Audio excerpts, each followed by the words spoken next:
And here we have 4 within a year and a half, and they're falling on the feast days. And the last time it happened was when Israel recaptured Jerusalem in 1967 and 1968.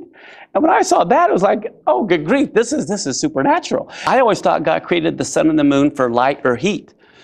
But when I read Genesis 1:14, it said he created the sun and the moon for signs. That's the number one reason. It was for signs or signals.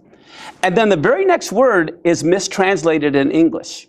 What is it? And then it says for seasons and days and years. Well, when I read seasons, I think of winter, spring, Sure. summer, or fall.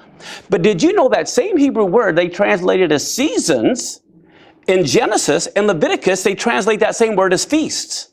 We have this tetrad, the 4 blood moons, and the last one, which will happen next year, will be the most unusual that ever has occurred in history. In fact, we don't even have any more of these tetrads scheduled that occur on feast days for over 400 years after that.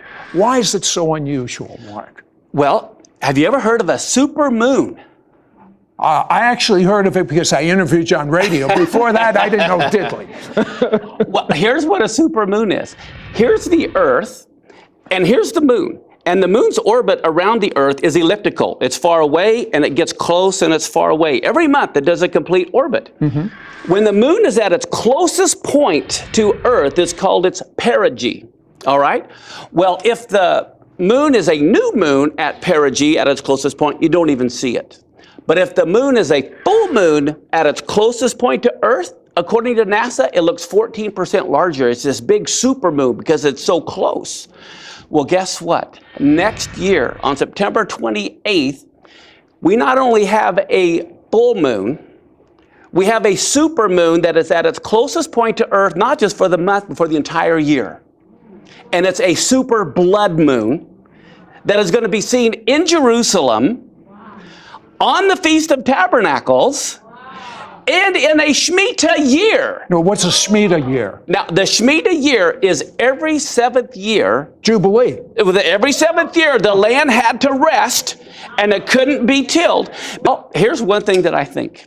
In the book of Joel you mentioned, where it talks about the sun turning to sackcloth and the moon to blood, it's in the same context that God says he's going to judge all the nations who are trying to divide the land of Israel.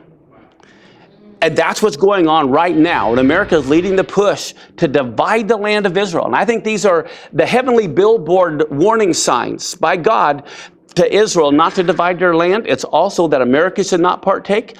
But here's the other thing. We see a war in 1948, a biblically prophetic war. We see a biblically prophetic war in 67. I'm not saying it's going to happen, but I think there's a good chance we could see a biblically prophetic war in Israel because there are several that haven't taken place yet. But guess what else? That 7th year is an economic reset year. That is when all the debts were to be forgiven and the people released. But in Nebuchadnezzar's day, they had set the people free, and then they changed their mind and put them all back into bondage. And God said, because of that, this 7th year is going to be a year of judgment. And the 7th year has been a year of judgment. And do you know in 1994, do you remember the Shoemaker-Levy comet when it got pummeled 21 times? Okay, that was a Shemitah year.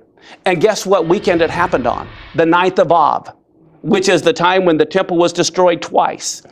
And so I thought back in 1994 that meant with 21 fragments that the 7 times 3 is 21. The next 3 Shemitah years are going to be times of judgment.